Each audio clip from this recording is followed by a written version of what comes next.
Shalom jemaat yang dikasihi Tuhan, suatu sukacita dan anugerah yang luar biasa. Kami masih dapat berjumpa bersama saudara dalam ibadah online GPPS Jemaat Palu hari ini. Belum mengikuti ibadah, perlu saya sampaikan panduan mengikuti ibadah secara online. Yang pertama, mari siapkan diri untuk beribadah sebab ini adalah ibadah dan bukan tontonan. Yang kedua, ikuti setiap acara ibadah, turut menyanyi ketika puji-pujian, serta membaca ayat Alkitab saat pengkhotbah menunjuk ayat untuk dibaca, dan berdoa saat diajak berdoa. Yang ketiga, karena ini adalah ibadah dan bukan tontonan, jangan bercakap-cakap selama ibadah berlangsung. Yang keempat, gunakanlah pakaian yang sopan dan duduklah dengan sopan. Shalom Bapak Ibu Saudara-saudari yang diberkati oleh Tuhan Yesus Kristus. Satu sukacita yang luar biasa kalau kita boleh hadir di tempat ini. Karena kasih Tuhan tidak pernah berkesudahan dalam hidup kita semua, amin. Amin. Mari sama-sama kita siapkan hati kita untuk menaikkan puji-pujian kita, penyanjungan kita kepada Tuhan. Sebab hanya Dialah yang layak menerima pujian dan penyanjungan kita pagi hari ini. Segala kemuliaan hanya bagi Tuhan di tempat yang maha tinggi, amin. Namun sebelum itu saja kita semua satu dalam doa. Mari kita berdoa. Kami mengucap syukur Tuhan buat kebaikan Tuhan yang tidak pernah berhenti dalam kehidupan kami. Engkau Allah yang baik dalam hidup kami. Terima kasih Tuhan. Pada saat ini Tuhan, kami datang untuk memuji dan memuliakan Engkau. Dan sebelum kami memuji dan memuliakan Engkau pada pagi hari ini Tuhan, kami mohon ampun atas setiap pelanggaran tingkah laku, perbuatan, pikiran, hati kami yang tidak berkenan di hadapan hadirat Tuhan. Kami mohon ampun dalam nama Tuhan Yesus Kristus. Pulihkan roh, jiwa dan tubuh kami Tuhan, agar kami layak menaikkan puji-pujian kami, penyanjungan kami hanya bagi Engkau di tempat yang maha tinggi.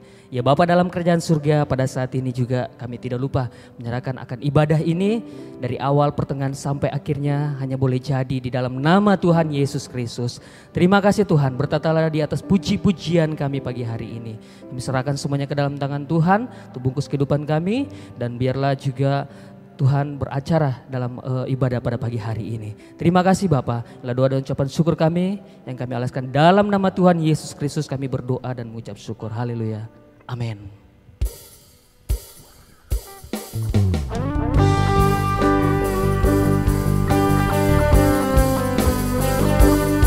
Kami datang menyembah-Mu Tuhan, sebab hanya Engkau-lah yang layak menerima pujian dan penyanjungan kami. Segala pujian syukur kami hanya bagi-Mu di tempat yang maha tinggi. Ku menyembah dalam kudus hadirat-Mu, hampiri tata kasih karunia-Mu Bapa.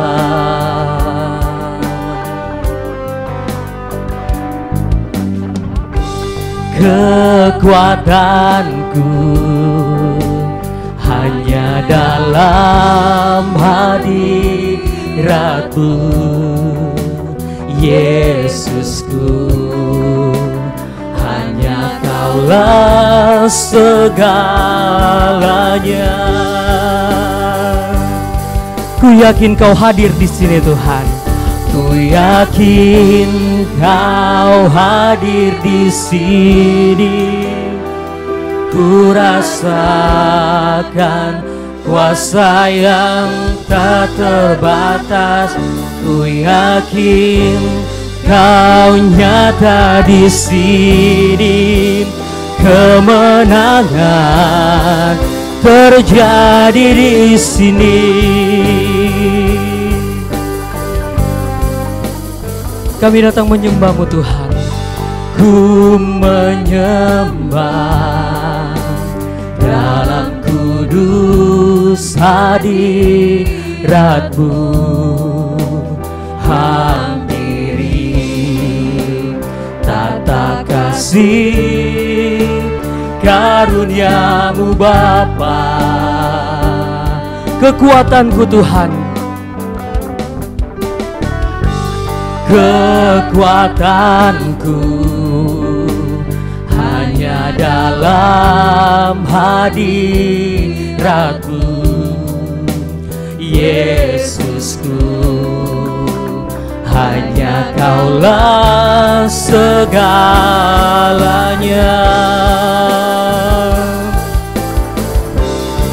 Ku yakin Tuhan, yakin Kau hadir di sini.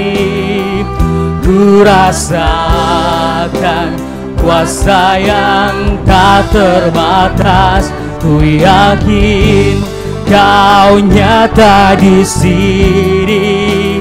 Kemenangan terjadi di sini. Ku yakin Kau hadir di sini. Ku rasakan kuasa yang tak terbatas.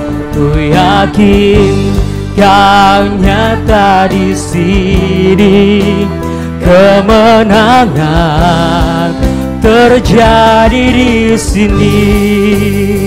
Saja kita semua bangkit berdiri. Kita naikkan pujian ini. Ku menyembah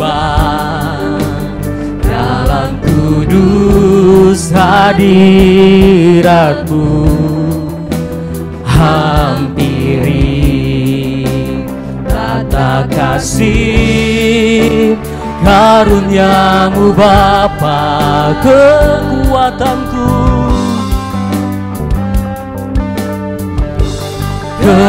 kekuatanku hanya dalam hadirat-Mu. Yesusku, Yesusku, hanya Kaulah segalanya.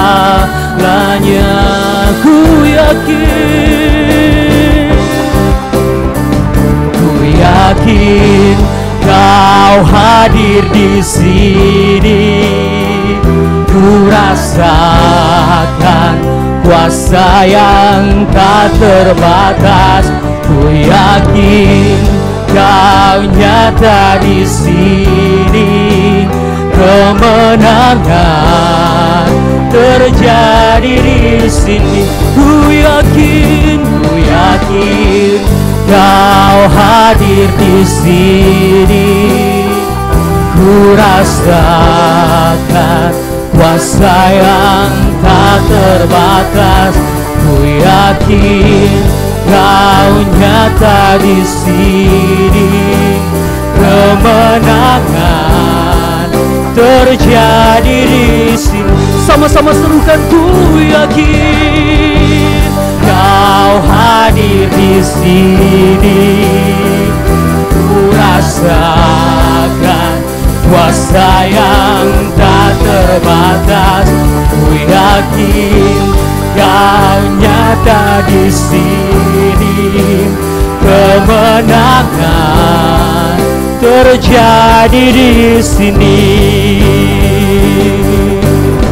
Segenap jiwaku memuji-Mu. Sungguh besar Kau Tuhanku.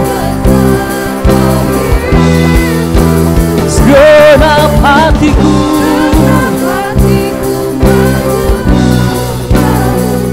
Kau besar, Kau besar, Kau besar, Kau besar.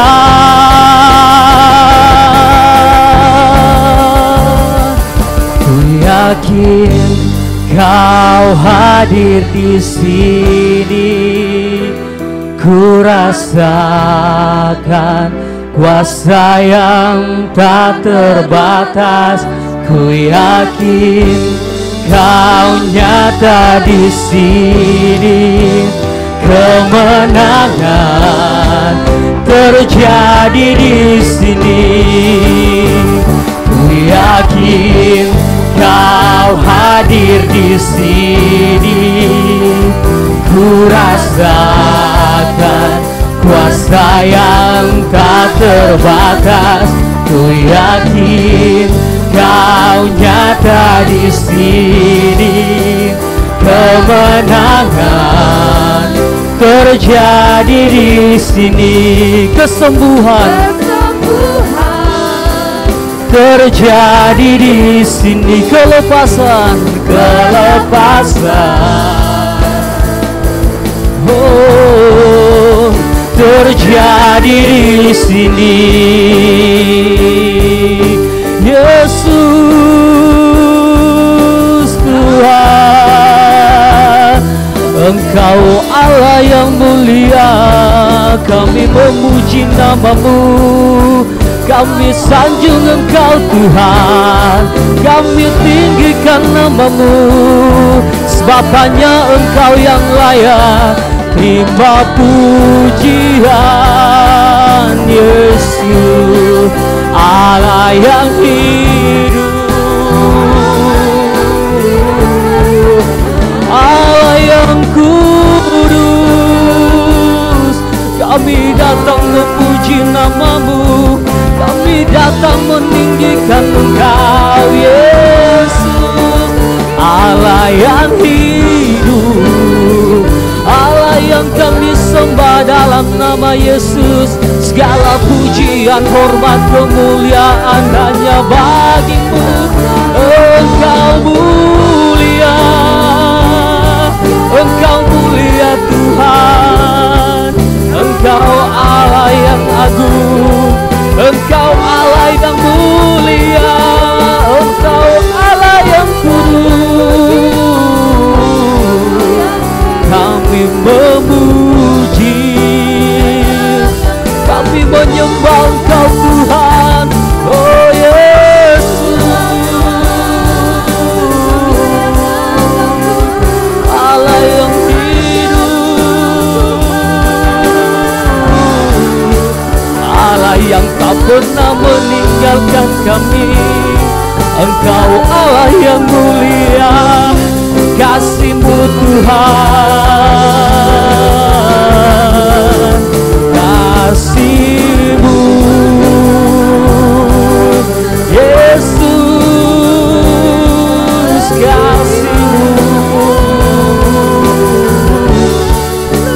Engkau mulia, Engkau Allah yang kami sanjung, Engkau Allah yang kami agungkan, Engkau Allah yang kami muliakan. Oh Yesus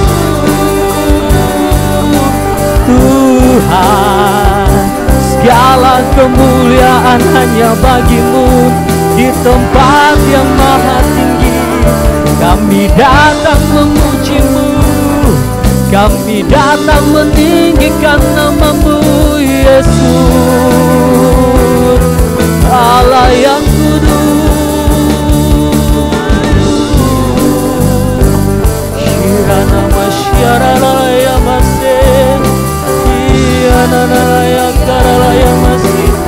Yesus Allah yang mulia, Allah yang kami sembah, Allah yang kami agungkan. Yesus Tuhan, terpujilah nama-Mu, terpuji-pujilah Engkau Yesus.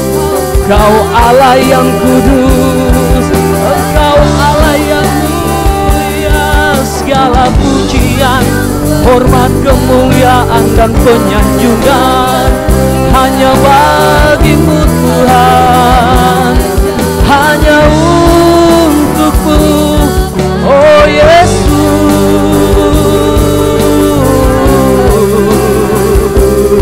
mari saudara kita terus angkat pujian kita, penyanjungan kita, sebab Allah yang luar biasa, Engkau Allah yang dahsyat, Engkau Allah yang kudus, Engkau Allah yang mulia.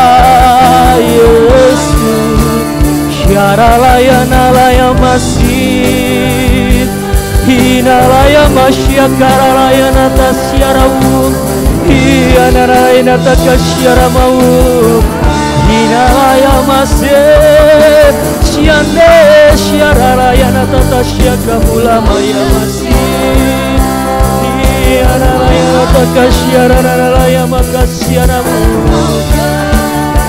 Hiralaya nalaya masih, Hiralaya nakasyaman, Hiralaya nananaya nananaya kasyaramu. Hiaralayana tasyakaralayana se. Hisanlayana layana layama pakasyaramu. Hiaralayana layana kasyamamu. Hiaralayana se. Yasyana lakamasi. Hiaralayama masyaraku. Hiaralayana masyakaramu. Hiaralayana masyaraku. Hiaralayana se. Hinana syakaralayama se. Hiaralayama syaralayana kasyaramu. Yesus Tuhan, Allah yang kudus, Allah yang kami sembah, Allah yang kami tinggikan, Allah yang kami agungkan, Allah yang kami muliakan. Oh Yesus, segala pujian hanya bagimu di tempat yang maha tinggi. Sebab hanya Engkau yang layak dipuji. Oh Yesus, terima kasih Tuhan, terima kasih, terima kasih Yesus, terima kasih Tuhan, terima kasih Bapa. Haleluya. Ku yakin Kau hadir di sini, ku rasakan kuasa yang tak terbatas. Ku yakin Kau nyata di sini, kemenangan terjadi di sini. Sama-sama kita serukan. Ku yakin Kau hadir di sini, ku rasakan kuasa yang tak terbatas. Amin. Ku yakin Kau nyata di sini, kemenangan terjadi di sini. Sama-sama kita serukan, Kau Allah yang besar, Kau Allah yang besar, ajaib dan mulia. Kau Yesus yang selalu membuatku terpesona. Segala pujian bagimu ya Tuhan, hanya Kau yang layak ku agungkan. Kau Allah ajaib dan mulia. Kau Yesus yang selalu membuatku terpesona. Segala pujian bagimu ya Tuhan, hanya Kau yang layak ku agungkan. Kau Allah. Amin Tuhan. Kau Yesus yang selalu membuatku terpesona. Segala pujian bagimu ya Tuhan, hanya Kau yang layak ku agungkan. Hanya Kau yang layak, hanya Kau yang layak, hanya Kau yang layak ku agungkan.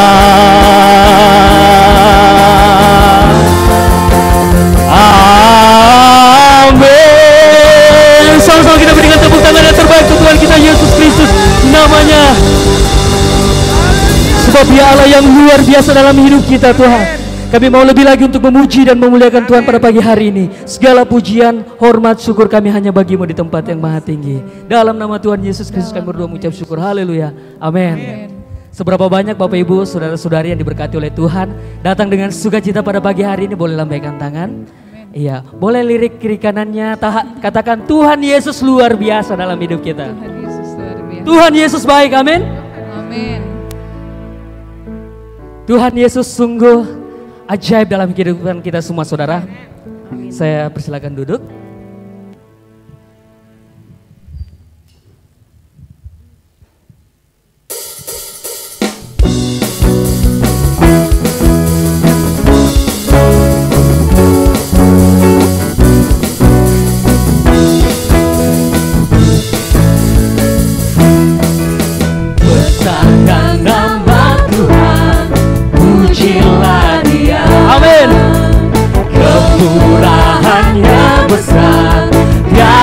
Terkira aku tak dapat balas betapa besar kasih-Nya.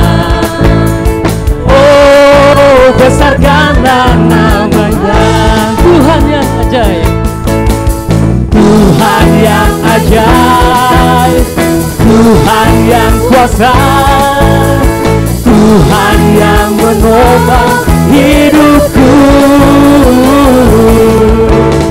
Tuhan yang ajaib, Tuhan yang kuasa, jiwaku ditebus oleh-Nya. Besarkan nama Tuhan, Besarkan nama Tuhan, pujilah Dia. Kemurahan-Nya besar, tiada terkira. Aku tak dapat balas, betapa besar kasih-Nya. Oh, besarkan nama Tuhan, Tuhan yang ajaib, Tuhan yang ajaib, Tuhan yang kuasa, Tuhan yang menolong hidupku. Tuhan yang ajaib, Tuhan yang kuasa, jiwaku ditebus oleh-Nya. Sekali lagi saja kita semua bangkit berdiri. Besarkan nama Tuhan, amin. pujilah Dia. Kemurahan-Nya besar, tiada terkira.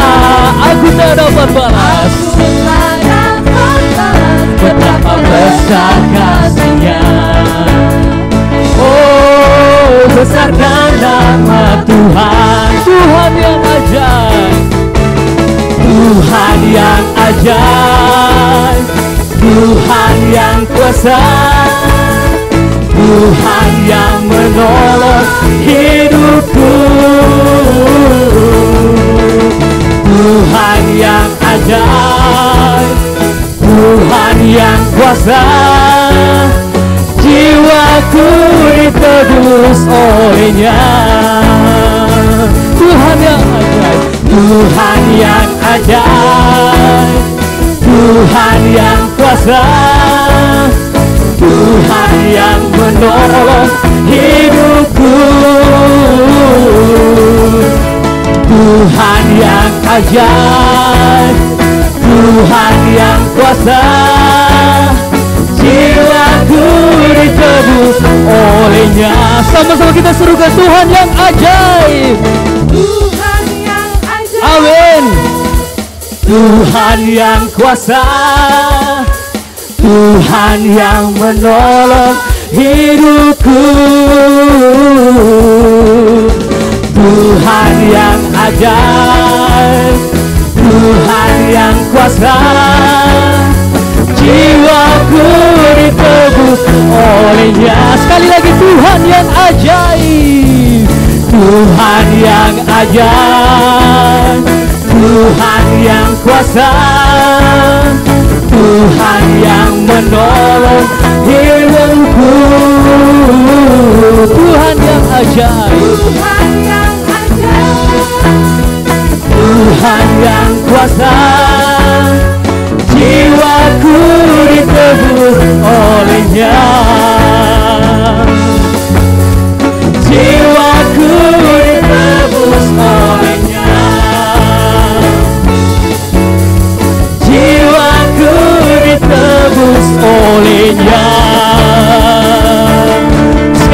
berikan sorak-sorak yang terbaik untuk Tuhan kita Yesus Kristus namanya. Sebab Dia Allah yang luar biasa. Amin. Amin. Mari kita serukan nama Tuhan.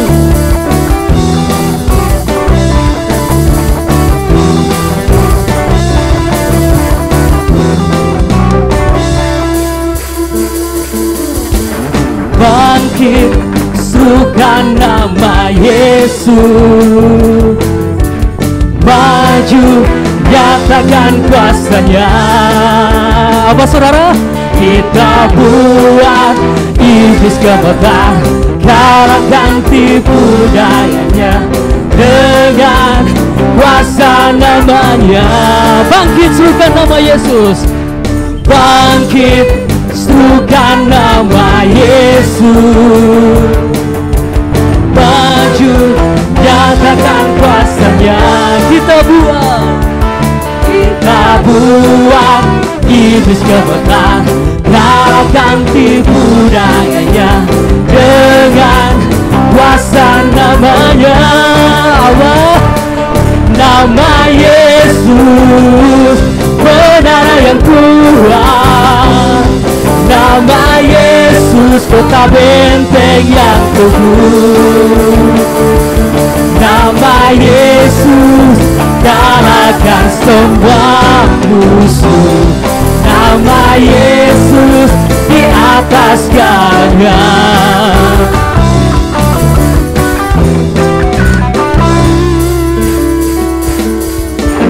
Bangkit, serukan nama Yesus. Maju, nyatakan kuasanya.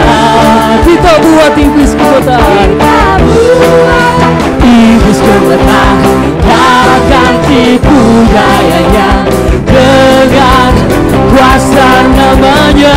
Nama Yesus, nama Yesus, menara yang kuat. Nama Yesus, kota benteng yang teguh. Nama Yesus, kalahkan semua musuh. Nama Yesus, di atas segalanya. Nama Yesus, nama Yesus, menara yang kuat. Nama Yesus, kota benteng yang teguh. Nama Yesus, kalahkan semua musuh. Nama Yesus, di atas segalanya. Nama Yesus, apa? Nama Yesus, kita serukan. Nama Yesus, di atas segalanya.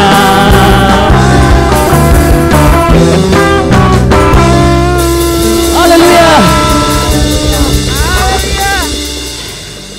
Saya persilakan duduk. Mari sama-sama kita siapkan hati kita untuk menerima kebenaran firman Tuhan pada pagi hari ini.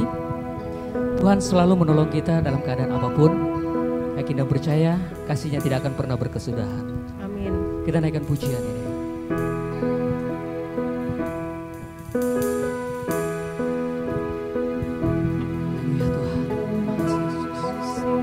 Akan selalu berganti, kasih Tuhan tetap abadi, tak akan berubah sampai selamanya. Ku tetap percaya, Ku yakin Tuhan memberkati. ku yakin Tuhan memberkati, ku yakin Tuhan melindungi. Burung di udara Tuhan pelihara, karena kasih-Nya. Tuhan selalu menolong. Tuhan selalu menolong, Selalu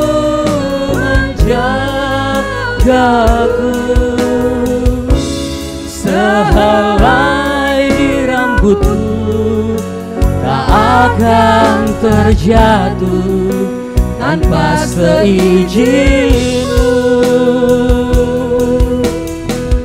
Tuhan selalu menolongku, selalu menjagaku.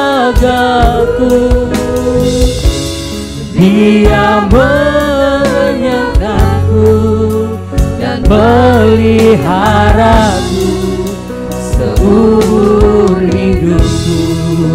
Saja kita semua bangkit berdiri. Musim akan selalu berganti,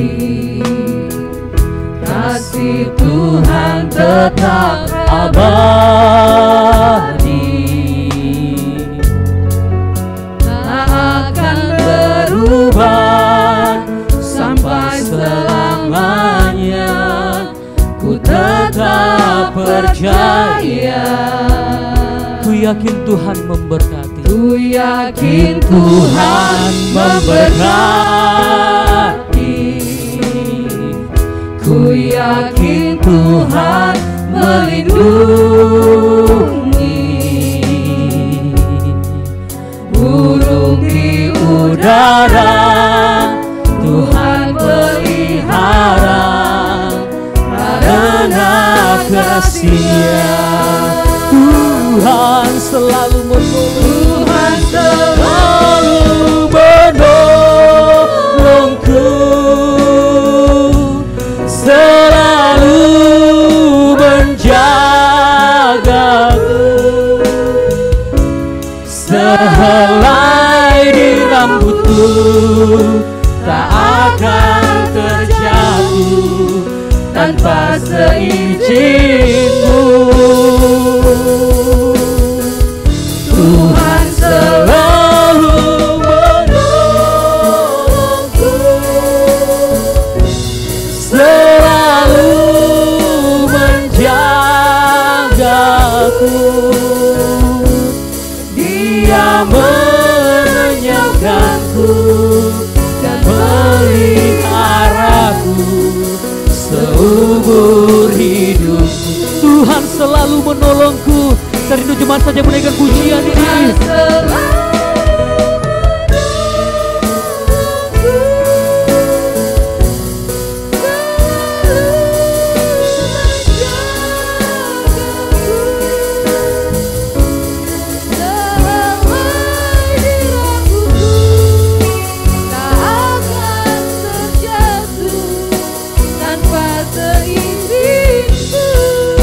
Tuhan selalu. Ini pengakuan kami Tuhan, sebab Engkau selalu menolong kami Tuhan, menjagaku. Dia menyertaku dan peliharaku seumur hidupku. Dia mengenyangkanku, saudara. Dia mengenyangkanku dan peliharaku seumur hidupku. Dia Yesus. Dia mengenyangkanku dan peliharaku seumur hidupku. Sama-sama kita berikan sorak-sorak yang terbaik Tuhan kita Yesus namanya. Segala kemuliaan hanya bagi-Mu di tempat yang maha tinggi. Haleluya. Pujian ini menjadi ungkapan isi hati kami di hadapan-Mu Tuhan. Bahwa Engkau selalu ada di setiap musim hidup kami. Tak pernah sesaat pun Kau meninggalkan kehidupan kami. Kasih setiamu nyata dalam kehidupan kami. Sehingga pagi hari ini Tuhan, kami ada di tempat ini, kami beribadah kepadamu, kami berbuat bakti kepadamu Tuhan. Itu bukti kasih setiamu yang nyata dalam kehidupan kami.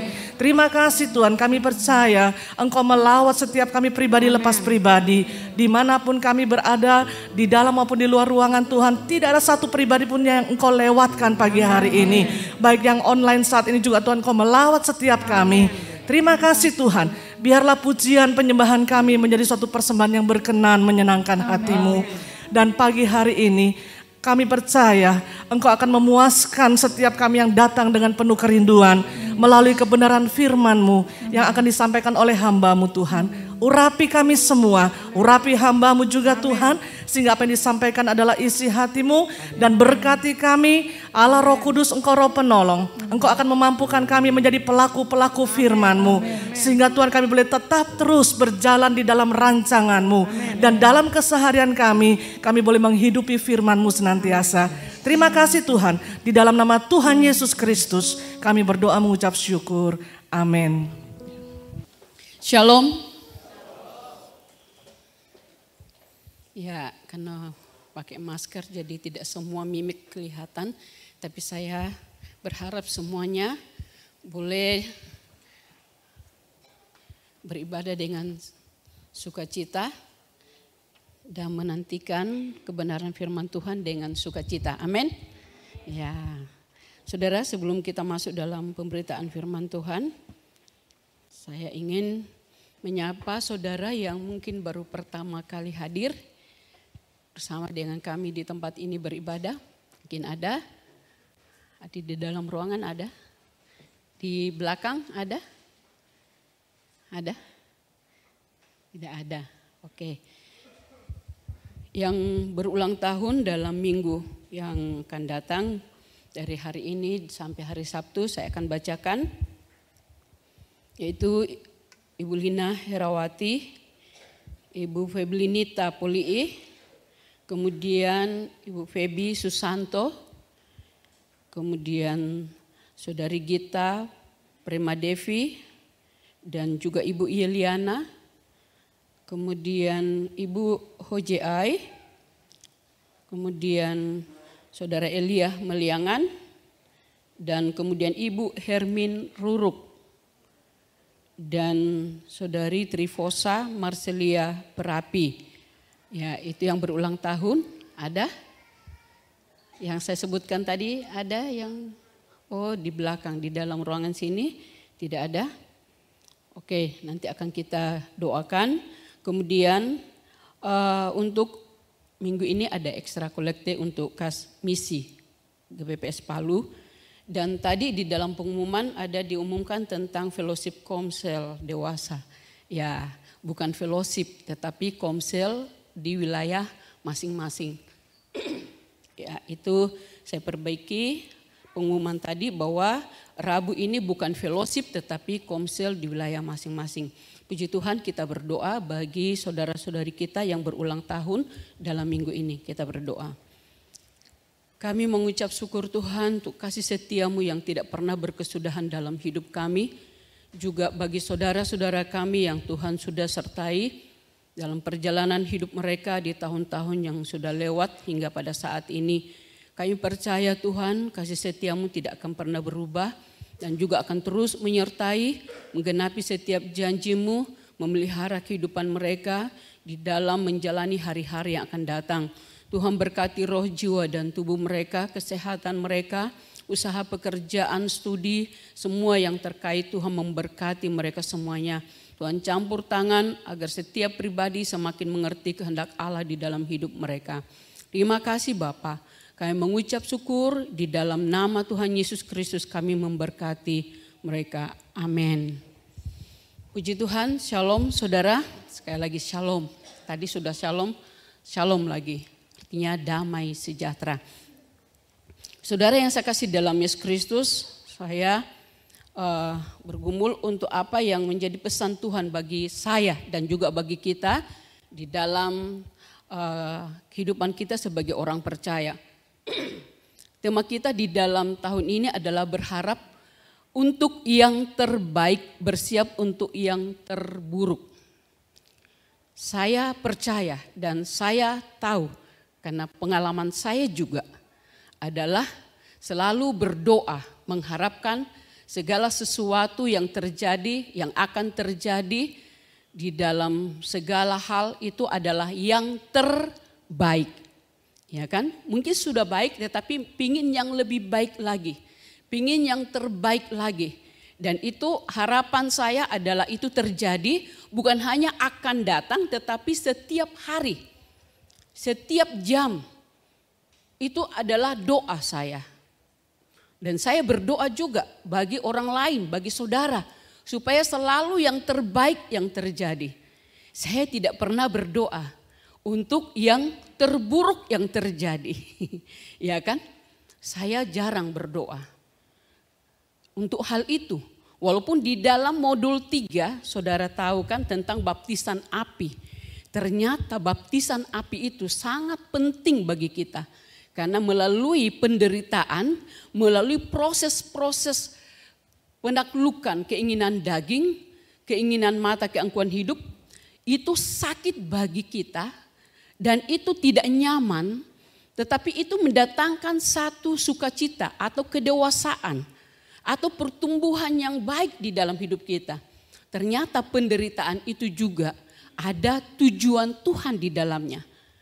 Tetapi sekali lagi saya percaya tidak ada yang berdoa untuk hal-hal seperti itu kan? Atau ada? Tuhan tolong tegur saya, boleh pukul saya, boleh kutik saya. Tidak ada ya? Ya pasti selalu mengharapkan yang terbaik. Nah saya saudara merenungkan apa yang Tuhan ingin sampaikan sehubungan dengan pengharapan kita untuk yang terbaik. Ternyata kita tahu bahwa kita menginginkan itu setiap hari, tetapi itu tidak selamanya secara instan, tetapi melalui proses. Nah di dalam proses terjadinya yang terbaik itu tidak hanya dari pihak Tuhan yang langsung secara instan menggenapi apa yang terbaik, tetapi juga ada kerjasama kita, ada bagiannya kita di dalam mencapai apa yang menjadi kerinduan hati kita untuk mendapatkan yang terbaik. Saudara yang saya kasih dalam Yesus Kristus, mari kita mulai saudara berdoa. Ya, berharap untuk yang terbaik. Bagaimana hal itu bisa terjadi dan tidak hanya sekali, tidak hanya 2 kali, tetapi secara kontinu atau konsisten itu kita bisa alami dalam kehidupan kita. Ya, yaitu kuncinya adalah hidup dalam ketaatan. Hidup di dalam ketaatan. Sekali lagi, Tuhan tidak hanya bekerja sendiri untuk menghadirkan hal itu, tetapi perlu ada kerjasama, ada bagiannya kita, ada bagiannya saudara dan saya. Karena memakan proses, ya saudara yang saya kasih dalam Kristus, dikatakan hidup di dalam ketaatan. Ini memang tidak gampang saudara, pergumulan berat. Tetapi sekali lagi firman Tuhan Allah berkata, kuk yang kupasang itu ringan dan enak. Oke, kita menikmati kebenaran firman Tuhan. Arti kata taat itu adalah senantiasa tunduk, patuh. Biasa kepada anak-anak dikatakan dengar-dengaran nak. Kemudian tidak berlaku curang, tidak memakai cara lain, tidak menghalalkan banyak cara, tetapi dikatakan tidak berlaku curang dan setia. Setia. Kemudian saleh, taat itu akan melahirkan suatu keadaan saleh atau kuat beribadah. Ya, ini saudara ada dampak-dampaknya di dalam kehidupan kita. Dan di dalam ketaatan dikatakan itu adalah kepatuhan, kesetiaan dan kesalehan menurut kamus. Supaya saudara bisa gampang mengerti apa itu taat, apa itu ketaatan. Jadi penundukan diri, kepatuhan, kemudian kesetiaan kita dan juga kekuatan kita di dalam melakukan firman Tuhan. Ya, saudara tahu di dalam firman Allah ada banyak, mulai dari Kejadian di situ tertulis ada banyak janji-janji Allah. Dikatakan janji Allah kepada Abraham dalam Kejadian 12, di situ saudara bisa baca berapa ayat, tetapi kita bisa membaca di dalam janji-janji yang ada di situ ada 6 poin. Dikatakan Allah akan kita baca sama-sama. Allah akan membuat Abraham menjadi bangsa yang besar. Allah akan memberkati Abraham. Allah akan membuat namanya masyhur. Abraham akan menjadi berkat. Allah akan memberkati orang-orang yang memberkati Abraham. Oleh Abraham, semua kaum di muka bumi akan mendapat berkat. Nah, saudara, bahkan ada yang berkata, saya belum pernah hitung saudara, tetapi saya mendapatkan informasi bahwa selain daripada janji-janji ini, atau mungkin masuk di dalam hitungan ini, tentang bahwa ada 3.000 janji Allah di dalam Alkitab. Ada yang berkata ada 6.000, berarti sekian. Kita tahu bahwa janji-janji ini saudara bukan akan datang, tetapi begitu kita masuk di dalam golongan sebagai orang percaya, begitu kita menerima Yesus Kristus, maka kita punya hak atas setiap janji-janji itu. Apapun, dimanapun, dan bukan hanya akan datang, tetapi saat ini saudara sedang hidup di dalam penggenapan janji Allah saat ini, amin. Saudara sedang menikmati dan mengalami janji Allah saat ini di dalam kehidupan saudara. Ya, coba renungkan saudara, janji Allah apa yang saudara sedang alami saat ini?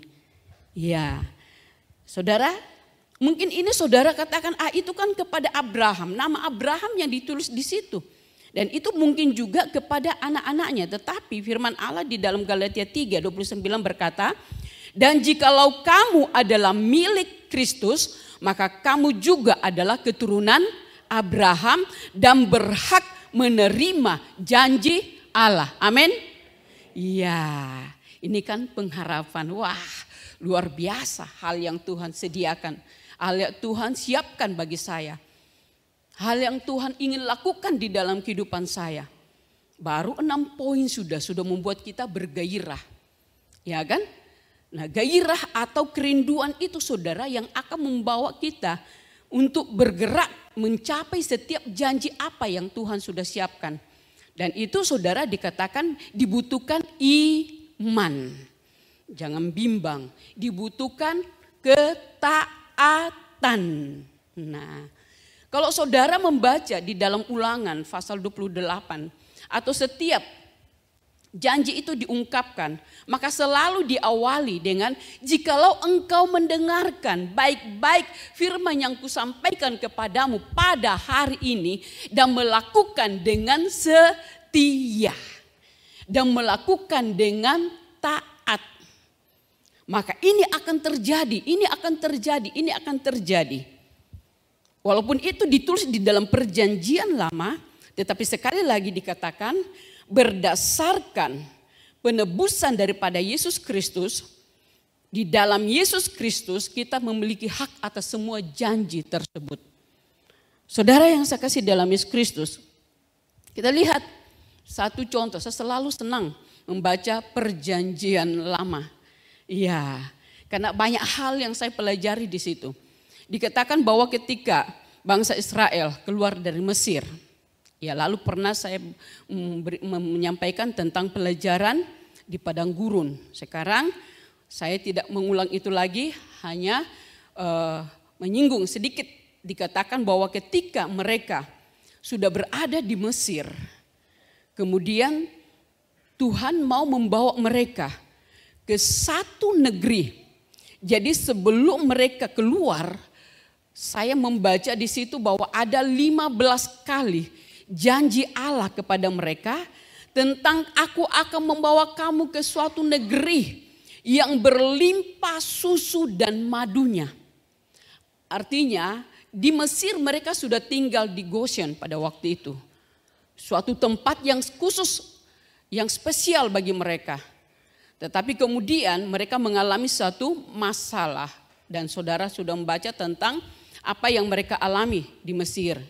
Ya, kemudian Allah berjanji. Janji Allah kepada Abraham tidak pernah batal. Kemudian Allah mulai berjanji kepada mereka. Aku akan membawa kamu dari tempat ini. Kepada Musa Allah menyampaikan, pimpin mereka untuk keluar dari tanah Mesir. Aku mau membawa mereka ke suatu negeri yang berlimpah susu dan madunya. Suatu tempat permai, suatu tempat yang aman, yang nyaman, yang lebih baik. Mereka responi saudara. Karena ketika itu disampaikan, mereka dengan taat melakukan persyaratan-persyaratan yang Musa sampaikan kepada mereka. Dan kemudian dengan gairah mereka keluar. Membayangkan satu negeri yang berlimpah susu dan madu. Tentu yang lebih baik. Tapi saudara, di dalam perjalanan mereka, ya mereka kalau kita membaca kisahnya, bahwa tidak seperti ketika pengintai pergi ke tanah Kanaan, hanya berapa minggu, hanya mungkin 1 bulan, ya tidak secepat itu mereka tiba di tanah Kanaan atau suatu negeri yang berlimpah susu dan madu. Mereka kan pulang membawa bukti, nah ini ya, ada anggur, ada buah-buah hasil di sana. Betul, keadaan kita akan lebih bagus. Ya, tapi ketika mereka keluar dari tanah Mesir, mereka menjalani perjalanan yang panjang sekali. Semuanya dikatakan untuk mencobai mereka, untuk memurnikan mereka, ya, untuk membawa mereka untuk semakin mengenal Tuhan. Dan juga bagi kita semakin melalui proses perjalanan mereka, ketika kita membaca kisah mereka, kita pun juga semakin tahu siapa Tuhan itu. Dan kemudian mereka mulai menjalani selama 40 tahun. Mereka berada di padang gurun. Iya kan? Dan mereka mengalami bukan hal yang buruk. Penyertaan pemeliharaan Allah mereka alami selama perjalanan di padang gurun. Tetapi saudara, kita mengetahui bahwa bagaimana dengan sikap mereka ketika mereka berada di padang gurun. Ya, ternyata generasi Yosua dan Kaleb itu semua mati di padang gurun. Hanya 2 orang yang berhasil masuk di tanah Kanaan. Yosua dengan Kaleb. Dari sekian ribu orang bangsa Israel yang keluar dari tanah Mesir itu, dikatakan bahwa semuanya mati di padang gurun. Karena kerja mereka bukan memuji menyembah Allah, mengucap syukur, bersuka cita, bergairah dalam menjalani perjalanan mereka. Tetapi kerja mereka adalah bersungut-sungut, mengomel, memberontak, mendurhaka, menyembah berhala. Segala macam kelakuan yang Tuhan tidak perintahkan kepada mereka untuk dilakukan. Mereka keluar daripada jalur yang Tuhan kehendaki. Mereka hidup semau gue. Banyak hal ketika saudara membaca mungkin saudara agak gregetan. Ya kan? Kenapa sampai mereka seperti ini? Di dalam kitab-kitab nabi-nabi dikatakan mereka adalah bangsa pemberontak, pendurhaka. Karena ketika saudara saya pelajari apa yang mereka lakukan. Kemudian akibatnya membuat mereka dibuang ke Babilonia atau ke Asyur. Mereka dibuang dalam pembuangan. Sisanya, ya itu adalah generasi yang kedua. Yang lainnya adalah mereka mengalami kematian. Kemudian setelah masuk di tanah Kanaan, mereka juga di dalam tanah Kanaan itu juga mereka hidup tidak sesuai dengan firman Tuhan. Mereka mengikuti bangsa-bangsa lain menyembah berhala, memberontak, tidak taat kepada firman Allah. Nabi silih berganti mendatangi mereka, justru mereka perlakukan dengan tidak baik. Artinya mereka tidak mau diatur oleh Tuhan. Nah itu endingnya adalah mengalami pembuangan. Yang pertama itu mengalami kematian di padang gurun, yang kedua mengalami pembuangan. Bahkan antara kitab Maleaki dengan Matius itu adalah mereka didiamkan Tuhan selama 400 tahun lebih. Ya kan? Nanti masuk di Matius baru Allah menjumpai mereka lagi. Saudara, itu adalah satu hal yang kalau kita baca itu bukan karena dari Tuhan tidak setia lagi. Tuhan tidak sayang lagi. Tapi sikap mereka kepada Tuhan, sikap mereka terhadap firman Tuhan respon mereka tidak mau lagi bertuhankan Tuhan. Mereka bertuhankan diri mereka, bahkan ilah-ilah lain, berhala-berhala yang lain. Nah, saudara yang saya kasih dalam Yesus Kristus, di dalam Korintus berkata, semuanya ini telah menimpa mereka sebagai contoh dan dituliskan untuk menjadi peringatan bagi kita yang hidup pada waktu di mana zaman akhir telah tiba. Jadi pengalaman-pengalaman kisah yang ada di dalam perjanjian lama. Banyak orang katakan kalau sudah ada perjanjian baru, tidak perlu lagi ada perjanjian lama. Tetapi dikatakan bahwa tujuan penulisan daripada perjanjian lama itu, dari situ kita bisa mengenal siapa Allah itu. Siapa yang menciptakan langit dan bumi. Dan bagaimana sikap Tuhan terhadap orang-orang yang percaya kepadanya atau umatnya. Nah, dikatakan dituliskan untuk menjadi peringatan bagi kita. Petunjuk bagi kita bagaimana seharusnya kita menjalani kehidupan kita. Ada pepatah berkata bahwa lebih baik belajar dari pengalaman orang lain daripada kita mengalami sendiri. Dari kita belajar bagaimana kisah hidup mereka ketika mereka taat, apa yang Allah lakukan. Ketika mereka memberontak melawan Tuhan, apa yang terjadi. Supaya kita tidak mengalami hal yang buruk, saudara. Nah, saudara, jadi Tuhan punya harapan bahwa kita bisa lebih baik, lebih taat daripada orang-orang perjanjian lama. Amin. Amin, saudara. Lebih berkenan, lebih menyenangkan Tuhan, lebih menyukakan Tuhan.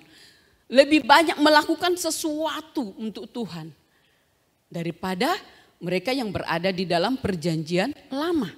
Nah, saudara yang saya kasih dalam Yesus Kristus, kita akan melihat selanjutnya. Awal terjadinya ketidaktaatan. Semua pasti sudah tahu. Di dalam Roma 5 ayat 19a dikatakan, jadi sama seperti oleh ketidaktaatan satu orang, semua orang telah menjadi orang berdosa. Dan kemudian di dalam Roma pun juga dikatakan upah dosa adalah maut. Jadi awal mulanya ketidaktaatan itu terjadi. Dikatakan dimulai dari satu orang. Jadi dari Adam dan Hawa. Saudara tidak usah perdebatkan Adam yang berdosa, Hawa atau apa. Pokoknya dua-duanya lah. Ya kan? Kan biasanya jangan habis itu di komsel dibahas ya. Ya, mari kita baca, renungkan sekarang, bahas sekarang. Siapa yang berdosa, Adam atau Hawa? Jangan, dua-duanya. Pokoknya yang sekarang intinya itu adalah kejatuhan dalam dosa. Awal ketidaktaatan itu dimulai dari Adam dan Hawa dan dikatakan dampaknya kepada semua orang. Semua orang telah berdosa. Jadi ada tubuh dosa. Ya, ada satu bibit dosa di dalam semua manusia turun-temurun. Bahkan di dalam Mazmur berkata, masih di dalam kandungan sudah dikandung di dalam dosa dan diperanakkan di dalam dosa. Nah, saudara, dan upah dosa itu adalah maut atau neraka. Nah, saudara, kita lihat selanjutnya. Kekuatan dosa dalam tubuh. Kita lihat di dalam pengalamannya Paulus, seorang yang sangat ahli di dalam kitab Taurat, bukan kaleng-kaleng, tetapi dia berkata seperti ini. Sebab bukan apa, saudara bisa baca banyak hal itu di dalam selengkapnya di dalam Roma 7. Sebab bukan apa yang aku kehendaki, yaitu yang baik yang aku perbuat. Melainkan apa yang tidak aku kehendaki, yaitu yang jahat yang aku perbuat. Jadi jika aku berbuat apa yang tidak aku kehendaki, maka bukan lagi aku yang memperbuatnya, tetapi dosa, bibit dosa yang diam di dalam aku. Ketidakberdayaan Paulus sebagai orang ahli Taurat, ketidakberdayaannya di dalam melawan keinginan-keinginan atau benih dosa yang selalu menggoda untuk melakukan hal-hal yang salah, ketidaktaatan atau pemberontak. Di dalam hatiku saya ingin melakukan apa yang bagus. Saya ingin hidup yang lebih bagus, saya ingin hidup taat, saya ingin hidup mengasihi Tuhan. Tetapi kok saya tidak mampu, kok justru apa yang tidak bagus itu yang saya lakukan. Justru apa yang tidak benar itu yang saya pikirkan dan saya kerjakan. Saya tidak berdaya menghadapi tubuhku yang adalah tubuh dosa ini. Secara tidak langsung seperti itu. Tetapi ayat selanjutnya dikatakan tetapi syukur kepada Allah oleh Yesus Kristus. Nah, ini juga saudara, bahwa orang di luar daripada percaya kepada Yesus, kepada orang yang lahir baru. Saya pernah saudara, saya sempat sedih. Jadi biasalah. Kenapa? Saya mendengar ada seorang artis, saya tidak terlalu mengidolakan, tetapi saya dengar kalau ada orang yang murtad, ada orang yang tidak percaya, ada orang yang kemudian meninggalkan imannya. Saya kadang saudara saya merenungkan dan saya sedih, kenapa ya? Bisa seperti itu, segampang itu. Kemudian ketika dia diwawancarai, pas pada waktu itu dia diwawancarai, dikatakan dulu saya bercita-cita untuk menjadi artis. Kemudian saya jadi artis. Dulu saya punya obsesi itu adalah memiliki uang, banyak harta dan saya mencapainya. Tetapi setelah saya dapatkan semua itu, saya merasa kosong. Kayaknya tidak ada artinya apa-apa. Tidak ada kebahagiaan. Padahal orang Kristen saudara. Kristen. Yang bercerita. Tidak ada rasanya, tidak ada damai, tidak ada sesuatu yang saya dapatkan. Tidak membuat saya semakin bahagia. Nah, kemudian saya dengar bahwa kemudian dia sudah beralih. Saya katakan bahwa saya sempat berpikir, kenapa? Tetapi kemudian tiba-tiba ketika di dalam berpikir itu tiba-tiba saya dikagetkan dengan suara di dalam hati saya seperti ini. Dia memang Kristen tetapi tidak bertuhankan saya. Bukan saya Tuhannya. Dia mengakui bahwa dia orang percaya kepadaku. KTP-nya, pengakuannya orang tahu tetapi bukan saya Tuhannya. Tuhannya adalah uang. Tuhannya adalah popularitas. Saya tiba-tiba kaget. Oh iya ya. Ya, saudara, kita melihat seperti ini. Bahwa di dalam hatinya, di dalam hati kita mungkin saudara dulu pernah bergumul seperti itu. Saya ingin lebih baik. Saya berjanji di setiap awal tahun. Saya ingin lebih benar. Saya ingin lebih setia. Saya ingin lebih tekun, lebih rohani, lebih mengalami apa yang dijanjikan Tuhan. Tetapi kok saya tidak habis-habisnya bergumul dengan hati saya, dengan diri saya, dengan tubuh saya yang tidak taat. Ini seperti ini yang pernah digumuli oleh Rasul Paulus. Bukan apa yang ku kendaki yang aku perbuat, tetapi apa yang saya tidak kendaki. Kenapa saudara? Karena pertama-tama yang merasa rugi ketika melakukan hal ini terjadi, hal ini adalah diri kita, bukan orang lain. Merasa hampa, aduh saya capek deh, saya pingin lebih ini tetapi kok cuma satu kali, setelah itu sudah lupa lagi, kembali lagi. Maka lagu aku masih seperti yang dulu itu terus. Berarti tidak ada perubahan, tidak ada peningkatan, tidak ada pertobatan. Tetapi saudara kita dapatkan, dikatakan bahwa bukan lagi aku yang memperbuatnya tetapi dosa. Ada dosa, tubuh dosa kita yang belum dibereskan. Itu yang selalu memancing kita. Memancing kita untuk kembali. Sedap, enak karena semua dosa-dosa itu sedap bagi daging. Ya kan? Enak, nikmat saudara. Jadi akan berulang-ulang kita alami. Akhirnya saudara, ya sama. Kita baca orang Israel mati di padang gurun. Mereka dibuang, mereka didiamkan. Nah saudara, kita melihat ada pengharapan bagi kita. Hati yang baru dan taat. Yehezkel bernubuat, kamu akan kuberikan hati yang baru dan roh yang baru di dalam batinmu dan aku akan menjauhkan Dalam terjemahan-terjemahan lain ketika saya baca dikatakan aku menyingkirkan. Tuhan yang akan menyingkirkan. Tuhan yang akan membuang dari tubuh kita, dari hati kita. Hati yang keras. Hati yang membatu di dalam terjemahan lain. Yang keras hati. Dibuang dari, aku akan menjauhkan dari tubuhmu hati yang keras. Dan kuberikan kepadamu hati yang taat. Apa saudara? Hati yang taat. Sudah memiliki hati yang taat? Sudah? Iya. Kenapa? Kita mengalami itu karena dikatakan, jadi siapa yang ada di dalam Kristus dia adalah ciptaan yang baru, yang lama sudah berlalu, sesungguhnya yang baru sudah datang. Digantikan tubuh dosa yang selalu takluk kepada dosa itu, saudara. Lebih cenderung, lebih menyukai berbuat yang tidak benar itu. Dikatakan itu dikalahkan. Saudara lihat di dalam, saudara sudah mengalami baptisan air semua? Sudah? Sudah? Ada yang belum? Nanti datang di Kijang yang belum. Tapi dibimbing dulu. Nah di dalam Roma pasal 6 ayat 6 dikatakan karena kita tahu. Kita baca sama-sama ya. Kita tahu bahwa manusia lama kita telah turut disalibkan. Supaya tubuh dosa kita hilang kuasanya. Agar jangan kita menghambakan diri lagi kepada dosa. Ini firman Tuhan saudara.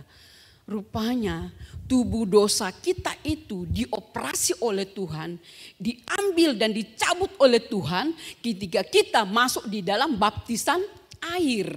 Jadi bukan cuma upacara, bukan cuma supaya orang tahu saya sudah berpindah ya dari gereja ini kepada gereja ini, bukan.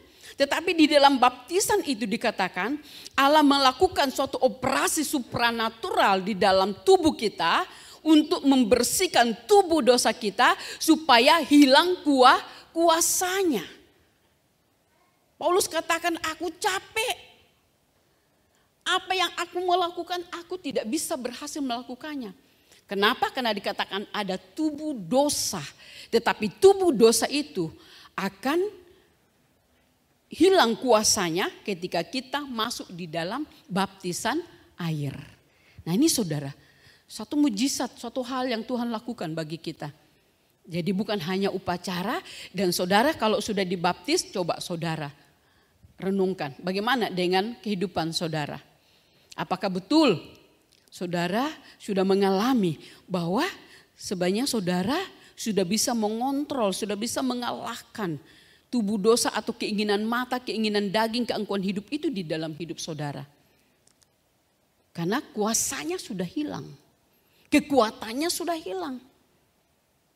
Yang penting saudara jangan kasih makan. Iya kan? Jangan saudara pelihara. Tetapi gumuli.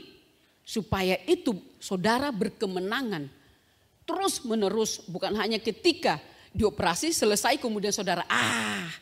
Aku bisa bebas. Aku tidak lagi dikuasai. Ya saudara itu semuanya masih tetap ada kerjasama. Antara kita dengan Tuhan, ya dikatakan bahwa supaya tubuh dosa kita terus bisa tetap mengalami kelemahan di dalam kekuatannya, ya maka kita harus tetap bersama dengan Tuhan. Jangan kita menghambakan diri lagi. Kalau so tahu itu tidak benar, tidak baik, ya jangan dipertahankan, jangan dilakukan. Jauhi, tinggalkan hidup yang lama. Nah, sekarang saudara, setelah kita menjadi orang percaya, yang dituntut adalah barang siapa percaya kepada anak, ia beroleh hidup yang kekal. Amin. Iya, tetapi barang siapa tidak taat. Nah, amin. Oleh Yesus Kristus saya mengalami hidup yang kekal. Tetapi selama ada waktu yang Tuhan anugerahkan bagi kita dan kita hidup di dalamnya dengan ketaatan, maka itu akan kita akan terus mengalami segala yang menjadi janji Allah, rancangan damai sejahtera karena hidup di dalam kebenaran. Dan dikatakan bahwa kekekalan itu akan tetap ada pada kita. Tetapi kalau kita menjalani kehidupan kita dalam suka duka, dalam pergumulan, dalam pekerjaan, dalam segala hal, dan kita tidak taat, firman Allah berkata, ia tidak akan melihat hidup, melainkan murka Allah tetap ada di atasnya. Ini firman Tuhan, saudara. Percaya, tetapi kalau tidak taat, murka Allah tetap ada di atasnya. Jadi jangan menghibur diri dengan kata-kata, pokoknya saya sudah percaya. Sekali percaya, sekali selamat. Apapun yang saya lakukan, saya akan tetap masuk surga. Jangan dulu, saudara. Harus ada tetap usaha untuk taat. Hidup dalam ketaatan. Jadi bukan, memang langkah awal menentukan kita masuk surga. Tetapi langkah selanjutnya itu juga yang akan menuntun kita untuk kepastian masuk surga atau tidak. Di dalam pelajaran hidup oleh iman. Diawali dengan percaya, beriman kepada Yesus, diawali dengan iman. Kemudian hidup oleh iman dan diakhiri dengan iman. Masih ingat yang sudah selesai modul 3? Jangan lupa ya, nanti satu saat ulangan. Iya kan? Iya. Karena kadang-kadang awalnya saya terima Yesus dengan sukacita. Tetapi ketika menjalaninya tidak dengan iman. Tetapi mengharapkan mengakhiri di dalam Yesus. Di dalam surga. Ya saudara, jangan mimpi. Tetap hidup oleh iman. Dan ketika anak manusia itu datang, adakah dia tetap mendapati iman itu pada kita? Nah saudara, kemudian saudara yang saya kasih dalam Yesus Kristus. Di dalam Lukas pasal 9:23 dikatakan, katanya kepada mereka. Jadi selain tadi percaya taat, dikatakan lagi, katanya kepada mereka semua, setiap orang yang mau mengikut aku, ia harus apa?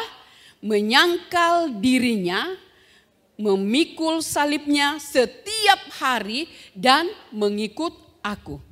Jadi saudara, sekali lagi bahwa ini proses yang terus menerus terjadi 24 jam satu hari, ditambah besok lagi, ditambah lusa lagi. Ini yang Tuhan inginkan adalah menyangkal diri. Di dalam mau taat, kalau kita tetap mempertahankan ego kita, tetap mempertahankan kita punya mau, ya saudara tidak akan ada ketaatan.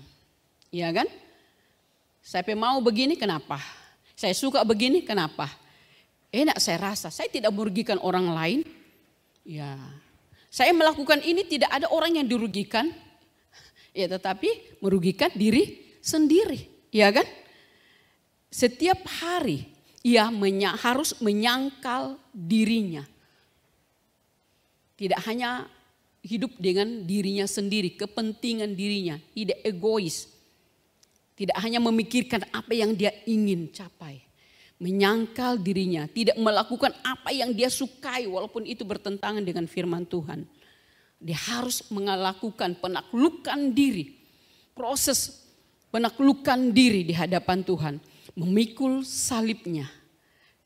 Dikatakan setiap hari dan mengikut Yesus. Apa kata Tuhan? Ikuti. Apa kata firman hari ini? Ikuti. Ya kan? Jadi bukan apa yang saya mau, apa yang orang tua suka, apa yang si ini menginginkan. Tetapi apa kata Tuhan. Jadi ini adalah suatu proses yang Tuhan selalu ingin kita hadapi, yaitu penyangkalan diri dan juga memikul salib dan mengikut Tuhan. Jadi saudara, kita lihat bahwa hal yang berikutnya adalah taat itu adalah tidak kompromi.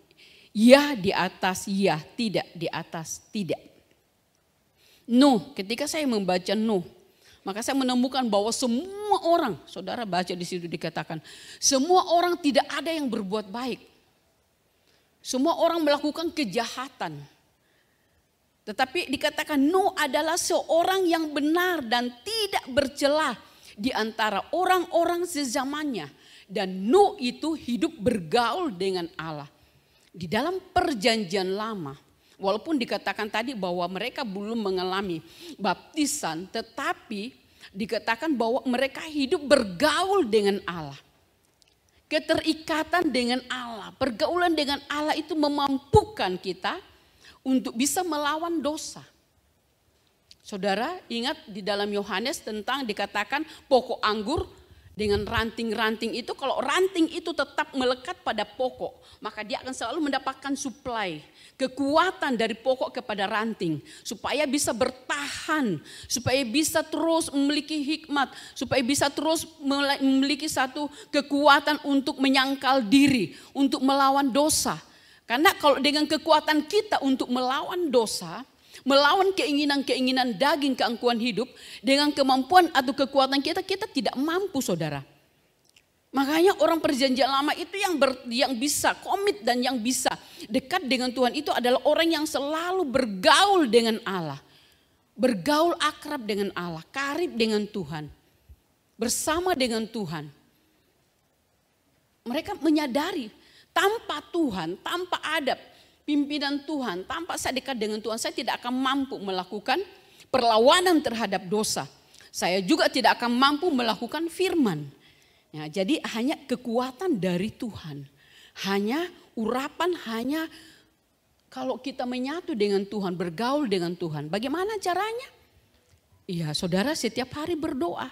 Setiap pagi, setiap saat, apapun yang saudara lakukan, ya selalulah minta supply, urapan, kekuatan daripada Allah. Supaya mampu melakukan pekerjaan, mampu melakukan kegiatan, mampu melawan dosa, mampu melawan segala bentuk tipu muslihat dari si jahat. Kalau saudara tidak bergaul dengan Tuhan, saudara tidak punya firman, ya bagaimana saudara bisa menanggapi dan menjawab setiap persoalan hidup? Bagaimana saudara bisa menyerang kembali si jahat yang menipu ataupun juga mendakwa? Kadang-kadang hal yang salah kita anggap benar. Kalau kita tidak punya kekuatan atau penyertaan Tuhan. Betul itu padahal salah. Ya kan? Tetapi kalau kita dekat dengan Tuhan, kita bergaul dengan Tuhan, kita akan peka. Kita akan peka dengan segala tata cara hal-hal yang ada di sekitar kita. Dan kita akan bisa mampu bertahan menghadapi segala bentuk pancingan, segala bentuk godaan, segala bentuk pengaruh yang ada di sekitar kita. Kenapa?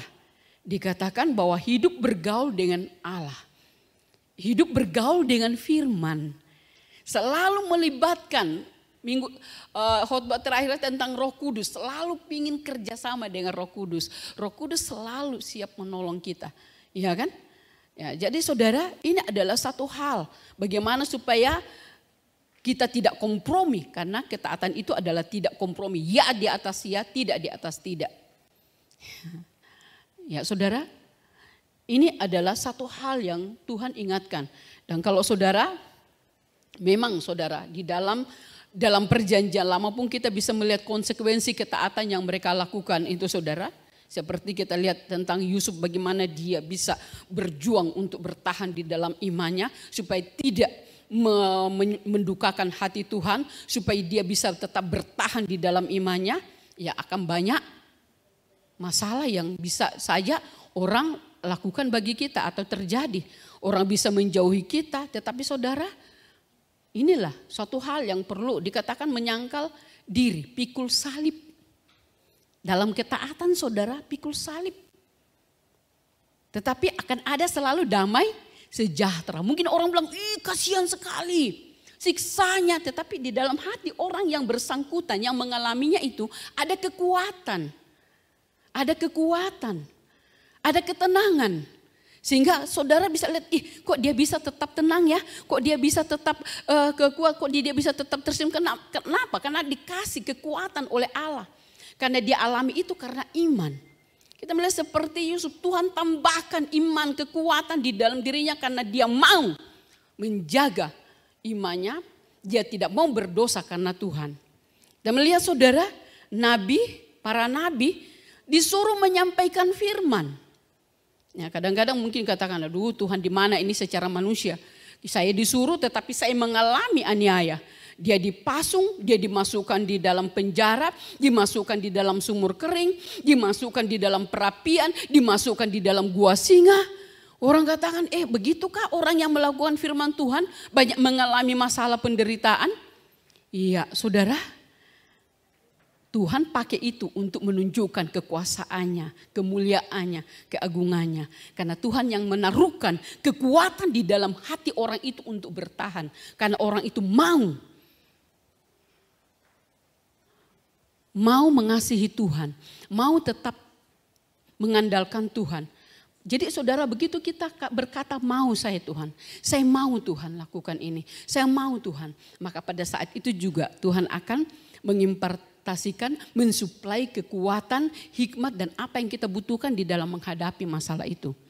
Jadi saudara katakan, aduh bagaimana kita bisa menjawabnya, nanti begini. Ya Tuhan tidak pernah terlambat. Tuhan ada bersama dengan kita setiap saat dalam segala masalah. Jadi saudara jangan takut, jangan bingung. Aduh nanti saya dikasih begini, nanti saya begini. Itu ketakutan secara manusiawi. Tetapi sekali lagi kita belajar dari firman Tuhan. Allah tidak pernah meninggalkan orang yang berharap dan mau kerjasama dengan dia. Amin. Nah saudara, kita lihat. Mungkin orang lihat, aduh siksanya Daniel, takutnya dia dikasih masuk di gua singa. Aduh siksanya Sadrak Mesak Abednego, tentu panas. Tapi ternyata saudara apa yang terjadi? Ya kan, Tuhan tidak tinggal diam. Nah jadi jangan takut dengan konsekuensi dari ketaatan yang Tuhan minta kepada saudara. Kadang-kadang kita takut duluan sebelum coba atau sebelum melakukannya. Nah saudara tetap bertahan dalam ketaatan. Nilai sebuah ketaatan dikatakan adalah kasih. Jikalau kamu mengasihi aku, kamu akan menuruti segala perintahku. Ya, Yesus berkata, jikalau kamu mengasihi aku, kamu akan taat dan menuruti segala perintahku. Saudara mengasihi Tuhan, berarti tidak berat menuruti firman Tuhan kan? Iya. Saudara jangan takut duluan, jangan khawatir duluan dengan apa yang akan terjadi, dengan konsekuensi yang tidak enak. Sekali lagi saudara, Tuhan ada bersama dengan kita. Jikalau kamu mengasihi, buktikan kamu mengasihi aku dengan melakukan apa yang aku katakan, dengan apa yang aku perintahkan, dengan apa yang aku sampaikan kepadamu. Jikalau kamu mengasihi aku. Jadi kalau saudara keluar dari tempat ini, saudara buktikan saya mengasihi Tuhan dengan siap menghadapi segala tantangan daripada ketaatan saya. Nah saudara, 1 Yohanes 5:3 berkata, sebab inilah kasih kepada Allah, yaitu bahwa kita menuruti perintah-perintahnya. Perintah-perintahnya itu tidak berat. Yang kupasang ringan dan enak. Di dalam melakukan firman Tuhan, saudara sekali lagi Tuhan tidak membiarkan kita dengan memakai cara kita, dengan kekuatan kita. Tetapi dikatakan bahwa Tuhan mendampingi kita. Tuhan menyertai kita untuk melakukannya supaya tidak setengah-setengah sebenarnya. Supaya tidak kemudian kita sambung dengan kita punya keinginan. Tetapi dikatakan perintah, sebab inilah kasih kepada Allah itu bahwa kita menuruti perintah-perintahnya. Kadang Tuhan mengizinkan kita pilih mana. Tetapi saudara, Tuhan mau, Tuhan yang mana Tuhan? Ke kanan atau ke kiri? Ke kanan atau ke kiri? Nah sekarang silakan pertimbangkan. Mau firman atau tidak? Mau firman atau tidak? Tapi kalau gini resikonya ya saudara, itu adalah pola pikir manusiawi kita. Nah dikatakan perintah-perintahnya itu tidak berat. Mendatangkan damai sejahtera. Selain Tuhan mendampingi kita untuk melakukannya, juga akan mendatangkan kesukaan bagi kita. Justru kalau kita melawan, mendatangkan duka cita, ketidaktenangan. Kemudian taat karena iman. Ya, Abraham saudara menjadi satu pelajaran bagi kita. Keluar dari Ur Kasdim, dikatakan keluar tinggalkan orang tuamu, ayah ibumu dan sanak saudaramu. Karena aku mau membawa kau ke satu tempat. Aku mau mengkhususkan engkau dan keturunanmu. Dan kemudian saudara ada satu lagu. Ya, lalu lagu berkata seperti ini. Ku dipimpin tangan Tuhan ke negeri yang tak ku tahu. Tuhan ajar aku ikut. Apa juga maksudnya? Jadi bingung. Mau berjalan tetapi bingung. Tapi Tuhan dia taat juga. Karena tidak langsung dikasih tahu, kau diberi gambaran, nanti kau di sana akan begini. Di sana sudah siap tempat tinggal, di sana sudah ada ladang, sudah ada tempat pekerjaan, sudah ada yang aku sediakan bagimu. Pokoknya beres semua. Tetapi dikatakan mau melangkah ke kanan ke kiri pun juga dia belum tahu mau lewat mana, mau apa. Tetapi dikatakan secara bertahap dia mengikuti pimpinan Tuhan. Nah, meninggalkan sanak saudaranya. Ada kalanya dikatakan seperti itu saudara, ada konsekuensi. Ya dikatakan selain menyangkal diri pikul salib, ada juga kadang-kadang Tuhan berkata, kalau engkau mengasihi orang tuamu lebih daripada aku. Kalau engkau mengasihi anak-anakmu lebih daripada aku. Nah kata lebih ini saudara, hanya kepada Tuhan. Iya. Jadi ini ada kadang-kadang menjadi penghalang kan, orang tua ataupun juga keluarga ataupun juga anak ataupun juga ada apa fasilitas-fasilitas yang lain. Nah kalau kita terikat dan mengasihi itu lebih dan kemudian tidak taat, ya tidak layak menjadi pengikut Tuhan. Tidak layak jadi murid Tuhan. Dan kemudian kita melihat tentang Abraham, proses selanjutnya yang dialami. Dimintai anak yang satu-satunya. Apakah dia membantah? Apakah dia mulai mengadakan diplomasi atau juga nego dengan Tuhan? Tuhan, ya mungkin secara manusia di dalam hati, manusiawi saudara. Itu mungkin di dalam hati sedih. Mungkin di dalam hati mungkin ada seperti itu. Aduh Tuhan sok kasih, Tuhan sok gini. Kemudian tetapi saudara dia tidak buktikan itu di dalam perbuatannya. Dia tetap saudara memiliki satu ketaatan yang tidak bisa dipengaruhi oleh mungkin istrinya atau keluarganya yang lain. Tetapi saudara dikatakan dia tetap komit. Dan dikatakan ketaatan adalah percaya penuh tanpa banyak bertanya. Tanpa dalih atau alasan, tanpa sungut-sungut dan segera bertindak. Nah, itu ketaatan saudara. Jadi jangan banyak bantah, jangan banyak pertimbangan, jangan banyak nego. Tetapi dikatakan percaya penuh bahwa apa yang Tuhan sediakan itulah yang terbaik. Apa yang Tuhan rancangkan, lakukan itulah yang terbaik. Kadang-kadang kita dipengaruhi dengan orang-orang di sekitar kita. Ya mungkin kita pernah kecewa, mungkin kita pernah trauma. Kadang-kadang itu mempengaruhi. Tetapi dengan Tuhan saudara jangan pernah trauma. Jangan ada suatu keraguan, kebimbangan. Ini mungkin Tuhan mau membawa kita ke tempat yang tidak bagus, yang tidak begini saudara. Tetapi selalu dikatakan bahwa yang terbaik, ke tempat yang berlimpah susu dan madunya. Ya kan? Ke tempat yang lebih lagi, yang lebih tinggi lagi. Jadi percayalah penuh. Jangan banyak bertanya, jangan banyak dalih. Ya, saking banyaknya orang berdalih sampai di dalam Alkitab pun ada khusus dibicarakan tentang orang-orang yang berdalih. Aku baru kawin, aku baru membeli tanah, aku baru begini, aku baru begini. Saudara, rupanya banyak sekali orang yang suka berdalih untuk tidak taat. Tetapi Tuhan tidak kompromi dan Tuhan tidak suka dengan hal itu.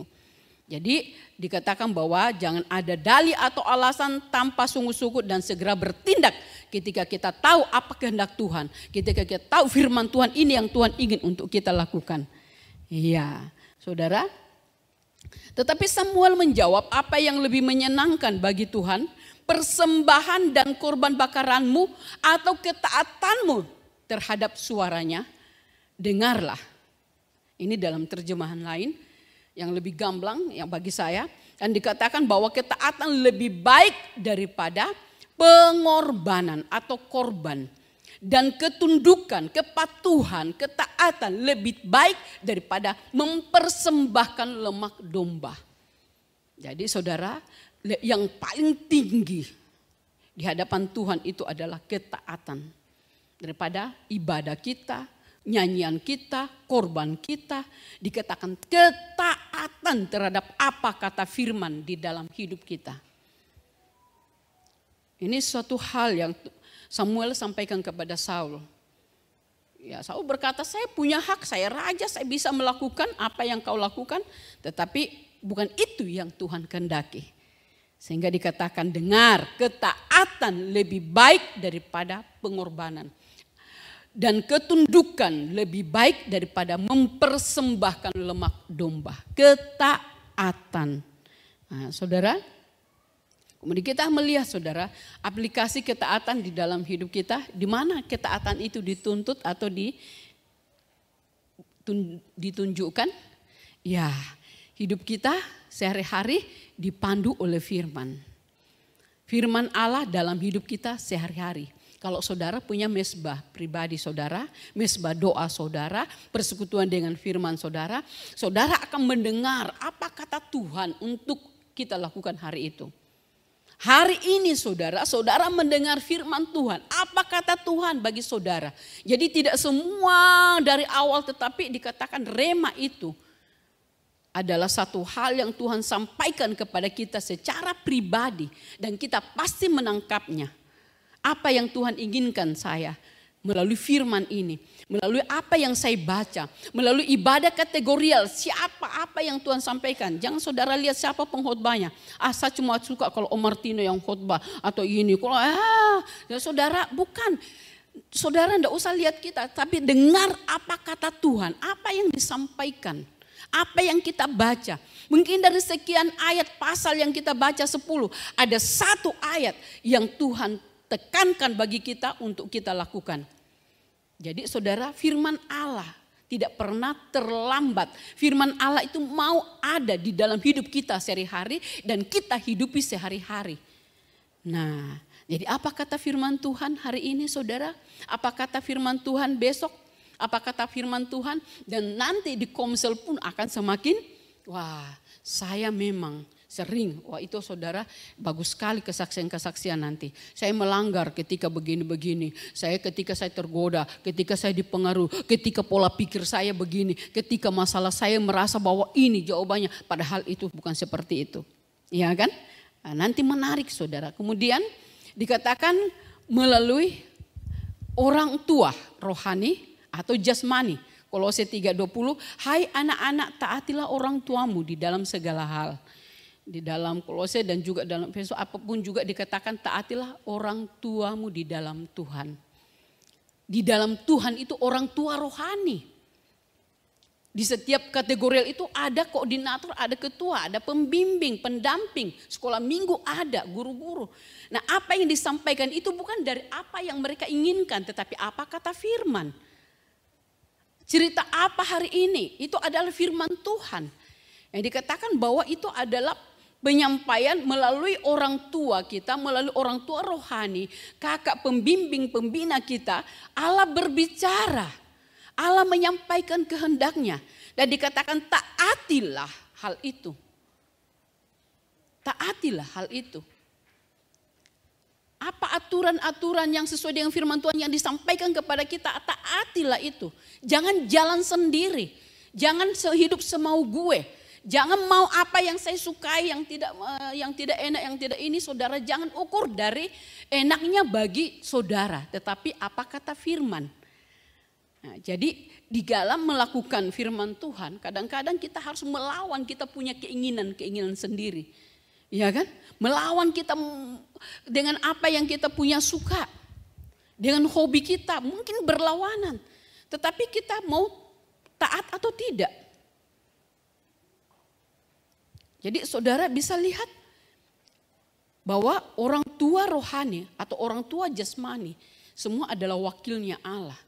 Pembimbing-pembimbing kita, PKS yang ada, kemudian di kategorial ada orang-orang yang Tuhan pakai untuk membimbing kita. Itu adalah orang tua rohani yang Tuhan pakai untuk berbicara, mengajar dan menuntun kita supaya tidak keluar daripada jalurnya Tuhan. Nah saudara, kemudian firman Allah juga teraplikasi melalui pemerintah kita, pimpinan di kantor atau bos, atau peraturan-peraturan yang ada, tata tertib yang ada. Dikatakan taatilah, firman Allah dalam Ibrani 13 ayat 17 berkata taatilah pemimpin-pemimpinmu dan tunduklah kepada mereka. Ketaatan kepada pemimpin. Ketaatan kepada bos, ketaatan kepada undang-undang dasar, ketaatan kepada peraturan-peraturan yang ada. Jangan bawa peraturan diri sendiri, ya kan? Saudara yang saya kasih dalam Yesus Kristus, dikatakan ketaatan secara vertikal dapat dibuktikan melalui ketaatan secara horizontal. Tidak mungkin berkata, Tuhan aku mengasihi engkau, sementara yang kita lihat dengan mata kita yang ada di sekitar kita tidak kita kasihi. Itu tidak mungkin. Jadi demikian juga dengan ketaatan. Kita bilang kita mau taat kepada firman Tuhan, tetapi peraturan-peraturan yang ada di dalam kantor kita, di dalam tempat usaha kita, kerja kita, kita tidak ikuti, kita tidak taati. Ya, tidak mungkin. Itulah satu cara-cara yang kita bisa lihat sejauh mana kita taat dengan firman Tuhan. Amsal 13 ayat 13. Siapa meremehkan firman, ia menanggung akibatnya. Tetapi siapa taat kepada perintah akan menerima balasan. Ayat yang terakhir. Kita baca 1, 2, 3. Sesungguhnya barang siapa menuruti firmanku, ia tidak akan mengalami maut sampai selama-lamanya. Amin. Puji Tuhan saudara, inilah kebenaran firman Tuhan tentang ketaatan. Ya, bagaimana kita bisa menjalani kehidupan kita, aktivitas kita dan tetap berharap di dalam mendapatkan yang terbaik, ya saudara kita perlu taat. Puji Tuhan, mari kita naikkan pujian, selidiki aku Tuhan. Selidiki aku, lihat hatiku, apakah ku sungguh mengasihimu, Yesus. Kau yang maha tahu dan menilai hidupku, tak ada yang tersembunyi bagi. Mari kita berdiri. Selidiki aku, lihat hatiku, apakah ku sungguh mengasihi Yesus. Kau yang maha tahu dan menilai hidupku, tak ada yang tersembunyi bagi. Telah kulihat kebaikan-Mu yang tak pernah habis di hidup. Amin. Ku berjuang sampai akhirnya, Kau dapati aku tetap setia. Telah kulihat kebaikan-Mu yang tak pernah habis di hidupku. Ku berjuang sampai akhirnya, Kau dapati aku tetap setia. Tuhan, inilah doa kami. Kami mau hidup selaras ikut akan setiap apa yang menjadi kehendak-Mu. Biarlah Tuhan Kau boleh memberkati akan hamba-Mu yang sudah menyampaikan firman. Dan juga kami semua Tuhan, beri kami kekuatan kemampuan untuk kami boleh melakukan akan setiap kehendak-Mu. Kami betul-betul hidup dalam setiap kehendak dan rancangan daripada Tuhan. Sungguh-sungguh taat total kepada Tuhan, melakukan akan segala perintah-perintah-Mu. Kami pasti ada jaminan di dalam Engkau. Amen. Tuhan. Terima kasih Tuhan, kami mengucap syukur oleh anugerah-Mu kami boleh beribadah pada hari ini, dan Kau telah menuntun kami melalui sabda-Mu. Terima kasih Tuhan, sebentar kami akan kembali ke rumah kami masing-masing. Kiranya Tuhan boleh terus menuntun kami supaya hari-hari ke depan kami tetap ada di dalam setiap kehendak dan rancangan Tuhan. Amen. Mari kita menerima berkat daripada Tuhan. Terima kasih ya Tuhan, Engkau sungguh baik. kiranya saat ini Engkau boleh membukakan akan segala pintu-pintu berkat yang ada di dalam surga. Tuhan, mari Engkau tahu akan setiap kebutuhan kami saat ini satu persatu. Kiranya Kau boleh mencurahkan berkat-Mu Tuhan dalam nama Tuhan Yesus. Baik itu yang kami butuhkan secara jasmania, Tuhan Engkau memberikan kekuatan yang baru, Engkau memberikan kesehatan yang kalau ada yang sakit, yang lemah, baik yang ada di sini maupun yang ada di rumah mereka, biar Engkau jamah dalam nama Tuhan Yesus. Biar kesembuhan ilahi daripada Tuhan terjadi dalam nama Tuhan Yesus. Ya, rumah tangga diberkati oleh Tuhan, setiap usaha pekerjaan diberkati oleh Tuhan, dibuat berhasil oleh tangan atau campur tangan daripada Tuhan. Terima kasih Tuhan, Kau memberikan sukacita, ada kasih Allah yang melimpah-limpah serta shalom, damai sejahtera daripada Tuhan mengisi akan seluruh kehidupan kami, serta kekuatan kemampuan daripada Tuhan untuk kami boleh mengiring Tuhan. Tetap Tuhan, kami tetap komitmen kepada Engkau sampai pada akhirnya, sampai Engkau datang kembali, kami boleh didapati tetap setia, kami boleh bertemu dengan Tuhan di awan-awan, dan kami boleh dibawa masuk dalam kerajaan Tuhan yang kekal.